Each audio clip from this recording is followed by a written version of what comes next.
Hello there, ladies and gentlemen. It's Dr. Phil here, and I'm sorry to give you a little bit more of a serious topic than sparkly opals or happy fossils or birds that have been rescued, but world events are as they are, and you might have noticed that a dam has gone missing in Ukraine. The reason why I'm talking about this is because my degree is in environmental science, land and water science to be precise. Note the water. Yeah. During my PhD, I spent a couple of years teaching hydrology to first year students. So, yeah, I do have some skin in this game. So, what's actually gone on? Well, the first thing I'm going to address is who did it?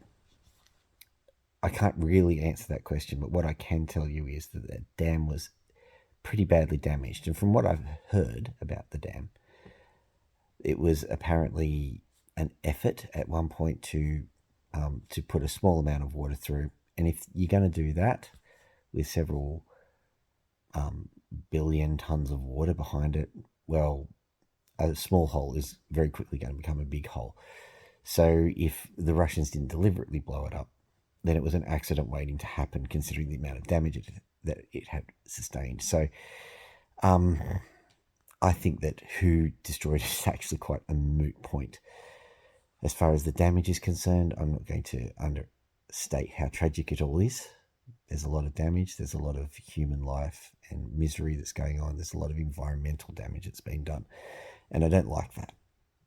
But there is a light at the end of the tunnel, and that is the fact that most rivers in their natural state don't have dams. Most rivers are unregulated when humans aren't involved. Now, I'm not trying to do a kind of anti-human argument here, but an unregulated river is actually quite a rarity nowadays. Less than 1% of the rivers of the world are free of dams. So, in the long term, not such a bad thing. Of course, humans need water to survive, and we've got to make these choices. We've got to decide whether to have a dam or not to supply water to our people. These are always hard decisions to make, and I'm not going to understate how hard these decisions are to do. But let me talk a little bit about this specific dam and what the impacts are. The first thing is, it's not going to stop anybody from crossing that river anytime soon. That flooding is so temporary. If the Russians thought they were going to stop anything from happening, they were so mistaken. As a matter of fact, they've made the position a lot worse. Not only is the lake above the dam going to just turn into a trickle, especially in the summertime. If you read about the seasons in Ukraine, very important, not a lot of water in the summertime. But the flooding that they were hoping would be a barrier, it's not going to last half as long as they think it's going to last. A week max. And not only that, the water's powerful. It'll have swept away pretty much every defensive feature they've got. At the moment, the Black Sea will have an oversupply of mines, dragon's teeth, whatever else you want to think about. So I think the benefits of destroying the dam, no. I'm not saying Ukraine would do it either, because they've been going out of their way to preserve their own citizens, so I doubt they would have tried to destroy it either. But the Russians probably did, and the reason for that, I suspect, is brain drain. And there is another reason I'll go into later, but brain drain is the major one. I don't think anyone was there to tell them what the consequences of destroying the dam were. If they'd have known, they probably wouldn't have done it. Okay, so let's talk about longer term impacts. So we have to go into a little bit of history. What was the dam originally made for? And I haven't seen an awful lot on this. I've seen a little bit, but not a lot. And I had to research it myself. Poor me. So what was it there for? It was specifically there to supply Crimea with water. That's right, supply Crimea with water. What was the cost of making that dam? 200,000 hectares of arable land in Ukraine. That's right. There was a land cost in Ukraine, and it was specifically to supply Crimea with water so that they could do their agriculture. So that's an interesting thought just on its own.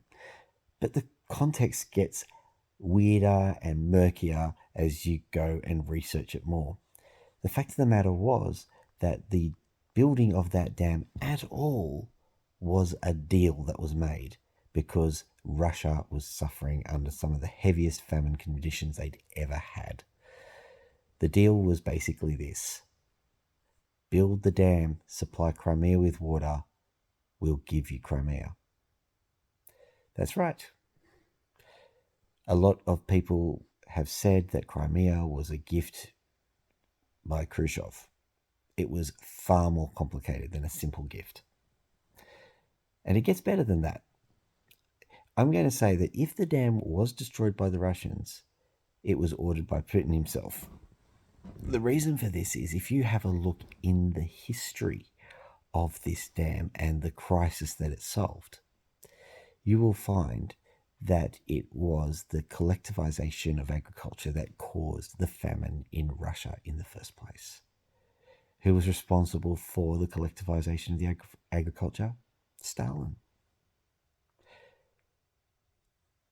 So if you follow the threads, you will realize that the ceding of Crimea to Ukraine was directly Stalin's fault. Now that is a stain that I don't think Putin likes. In his tiny little Putin brain, I'm reasonably certain that he would feel that destroying that dam would in some way erase that sin of Putin's from history. Well, I've got news for you. Stalin did it. He managed the country badly. He made several bad calls. His military tactics were confined to shooting anyone who knew anything about military matters. His agricultural ideas were confined to reducing the arable land to the size of a chaya pet. His diplomatic solutions were terrible, and Khrushchev had to carry the weight of this when Stalin died. The Russians want to blame Khrushchev for a lot of things. They simply can't. All of this falls straight on the shoulders of Stalin. So, what should Ukraine do? I don't think they should rebuild the dam. They've got an extra 200,000 hectares of land, which will have had a lot of silt on it. They may have to clean up some pollution, but I think that they will be better off in the long run actually keeping that arable land and not worrying about rebuilding the dam. They can find another way to supply electricity, maybe wind power, maybe wave power, whatever they choose. Solar power. The Ukrainians, the one thing we know about them is they are resourceful. So I think we should let them be resourceful. Don't worry about the dam. Leave the ruins up there as a reminder of what the Russians did to them. Make some kind of memorial. But don't rebuild it. Get some arable land. Do dry land cropping. You've got plenty of land to do that. Watch Ukraine survive and thrive. I think that's all I need to say. I hope you have a wonderful day. Dr. Phil out.